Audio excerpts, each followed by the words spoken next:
Rezeki biadillah ikhwas sekalian. Rezeki biadillah. Allah bukakan rezeki. Saya cuman karena tidak enak kalau saya mau menceritakan keadaan saya pribadi ya. Kalau pengalaman saya pribadi terlalu banyak bukti-bukti nyata subhanallah yang saya hadapin pribadi.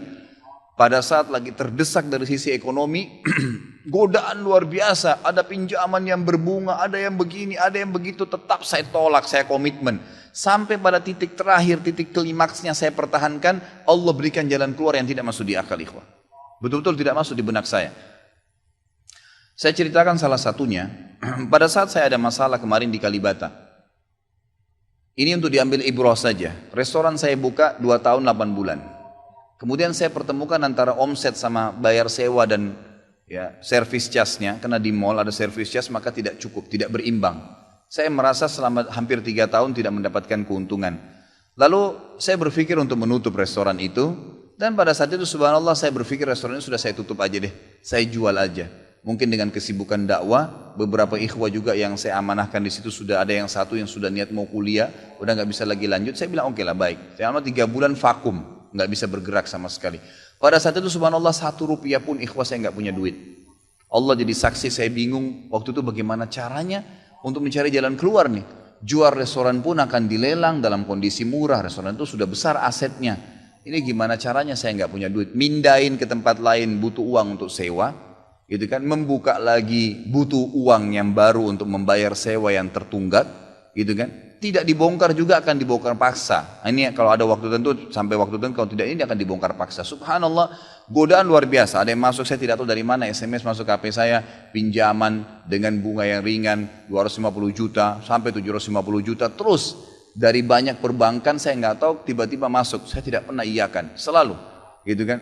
Saya cuma berusaha ikhtiar berdoa sama Allah, tawarin kepada orang kalau ada yang mau punya saham dengan saya. Subhanallah, pas titik klimaks 3 bulan kemarin, 3 bulan tutup ya sementara, dan saya sudah berpikir mau jual pun sempat saya tawarkan belum ada yang beli. Saya tiap hari saja berdoa. Di masjid ini saya kedatangan seseorang. Jemaah pengajian saya, bukan jemaah pengajian sebenarnya, dia rutin mengikuti ceramah kita ya yang diupload di YouTube dan tinggal di Paris. Orang Indonesia, orang kita tapi tinggal di sana. Datang selama ini dia selalu kalau saya punya program gali sumur diikut. Ada program kemarin badal haji ditipin uangnya. Selalu program sosial diikutin sama dia. Subhanallah pada saat lagi dia bilang sama saya SMS, Ustadz saya mau ke Jakarta, saya ingin hadir pengajian Ustadz langsung. Saya bilang baiklah kalau gitu silahkan fadhal.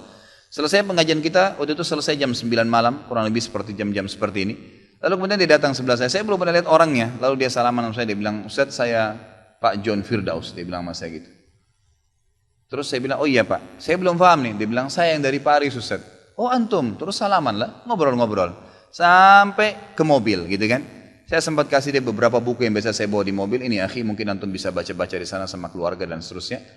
Sebelum berpisah, dia bilang sama saya, Ustadz saya sempat bawa teman ke Kalibata. Kok saya mau ajak makan tutup tempatnya Ustaz? Oh iya ceritanya ada tunggakan pembayaran yang belum saya bayar dari sewanya karena tidak cukup antara omset penjualan dengan ini. Oh gitu Ustaz iya. Kira-kira butuh berapa biaya? Saya bilang mungkin saya butuh sekitar 250 juta untuk memutar kembali restoran ini. Karena butuh ada tunggakan 168 dan saya harus dengan biaya operasional sekitar 250 juta.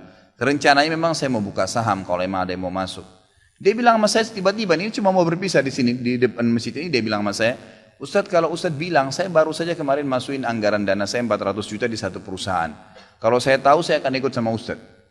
Ya sudahlah akhi, qadarullah nggak apa-apa gitu kan. Tapi kalau emang Ustadz mau saya coba pikirkan nanti saya pertimbangkan. Kira-kira berapa? Saya bilang saya akan buka saham 250 juta itu 10% dari omset antum akan ambil. Karena aset restoran sekarang 2,5 M. Baiklah dia bilang sama saya gitu.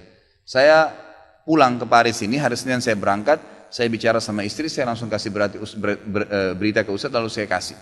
Baiklah saya bilang kalau begitu. Dia pulang subhanallah, saya pikir ya sudahlah. Ini mungkin dia mau pertimbangkan lagi. Malamnya, pada malam itu juga, dia tiba-tiba SMS ke saya, dia bilang Ustadz setelah saya musyawarah sama istri, saya akan transfer ke Ustadz dengan jumlah 250 itu. Supaya bisa bergulir dan saya siap mengambil 10%-nya. Gitu kan, saya sujud syukur kepada Allah, alhamdulillah ada jalan keluar gitu. Subhanallah saya ke Kalibata, saya bicara besoknya sama GM-nya. Saya ngobrol, ini gimana jalan keluar saya sudah ada duitnya sekarang dan mau diputar. Oh udah nggak bisa Pak Khalid. Ini kan sudah 3 bulan vakum. Udah nggak bisa, harus Dibongkar, udah tutup, nggak bisa lagi. Kalau Pak Halid mau pindah tempat lain silakan. Atau mau buka sini kembali harus ganti nama. Baiklah, saya coba kembali kepada Allah SWT lagi berdoa, ya Allah berikan petunjuk, ada apa sebenarnya ini, bagaimana jalan keluarnya. Hati saya subhanallah cenderung untuk keluar, gitu kan. Udahlah mungkin saatnya untuk keluar dari situ, karena memang selama ini ada teman-teman saya berikan masukan juga yang sering datang, akhi di sini parkiran susah, akhi di sini kadang-kadang tidak ditahu dan seterusnya, lebih baik kalau ente keluar. Saya tiba-tiba berpikir mungkin saya keluar deh. Saya iseng aja di condet saya mutar-mutar, coba deh saya cari ruko, mungkin ada. Dengan 250 juta daripada saya bayar ke Kalibata, mendingan saya sewa ruko, mungkin bisa sewa 2 tahun, ya, mungkin 75 juta, 100 juta per tahun, saya bisa dapat 2 tahun, lalu saya coba gulirkan lagi. Dengan izin Allah, di depan rumah, di Jalan Raya Condet itu dekat rumah orang tua saya, ada 1 ruko, 2 ruko disambung, 3 tingkat, dan ruko itu bekas travel haji umroh, gitu kan. Pas dipasang spanduknya disewa, dikontrakin, gitu kan. Saya langsung tanya, saya telepon, setelah saya tinjau beberapa lokasi, kemudian saya telepon. Dia bilang boleh, silakan Bapak lihat. Saya lihat ke dalam, cocok, alhamdulillah 3 lantai itu. Kemudian saya tanya sewanya, ternyata dananya juga mencukupin, gitu kan, dananya mencukupin. Lalu kemudian saya mulailah ya proses, saya bayar sewanya, kemudian saya juga proses pemindahan, dan insya Allah dalam waktu dekat akan dibuka. Tapi saya melihat dari pelajaran sini ikhwah, bahwasanya jalan keluar dari Allah itu ribuan, jutaan jalan keluarnya. Sabarin aja, nikmatin prosesnya. Setiap penawaran haram, tolak, jangan pernah mau. Dengan izin Allah akan ada jalan keluar. Tidak ada. Kata Nabi SAW, "Man taraka syai'an lillah abdalahu khairan min." Gitu kan? Jadi tidak ada sama sekali. Subhanallah, pada saat itu saya harus bayar sewa 225 juta. Uang sisa 250 juta pada saat itu. Terus kemudian saya sempat telepon ke akh itu lagi, ya, Pak John, semoga Allah jaga beliau. Saya sempat telepon, kemudian saya katakan, akhi, kemarin antum bilang antum sempat masukin dana 450 di 400 di Jakarta itu. Bagaimana kalau antum tarik uang itu, kalau masih bisa, kita gabungin aja. Saham kan per 250 juta itu ada 10%. Antum ambil aja 30% dari semua total omset penjualan nanti. Tidak usah dengan 750, dengan 650 saja, gitu kan? Dia bilang kalau itu sudah nggak bisa Ustaz. Tapi memang coba saya pertimbangkan deh. Saya akan coba hubungin teman-teman di Paris ini yang sudah biasa, yang kenal antum, gitu kan? Oleh yang kenal antum mungkin mereka bisa. Baiklah, fadhal. Subhanallah, besok dia SMS lagi ke saya. Ustaz, saya sudah musyawarah dengan istri, ternyata saya punya dana cukup 650, kami yang pegang semua saham itu. Ditransfer uang semua ke saya. Yang tadinya saya dari 1 rupiah tidak pegang duit, masuk uang 650 juta ikhwah, tidak masuk di akal, gitu. Sesuatu yang tidak masuk. Orang ini saya nggak kenal, nggak pernah ketemu, sekali ketemu di sini, dan sekarang sudah kembali ke Paris. Setiap kali saya bilang akadnya saya akan kirim, baru tadi saya kirim akadnya. Sudah nggak apa-apa Ustaz, saya percaya. Akhi, ini bisnis loh, bisa untung rugi. Sudah paham Ustaz. Orang lain aja banyak bisnis dia rugiin saya nggak takut, apalagi sama Ustaz. Sudah silakan, alhamdulillah. Saya melihat Allah berikan jalan keluar yang sangat dimudahkan. Yang penting nikmatin prosesnya dan yakin kepada Allah SWT. Jangan takut. Jangan takut. Dan ada banyak kisah seperti dalam hidup saya yang saya mungkin sebagian tidak diceritakan, gitu kan. Cuma ini tadi saya buka supaya memang bisa ada pengalaman. Karena rata-rata sini karena hanya masalah kekhawatiran saja. Kekhawatiran rezeki yang insya Allah tidak akan ada masalah dalam kehidupan kita.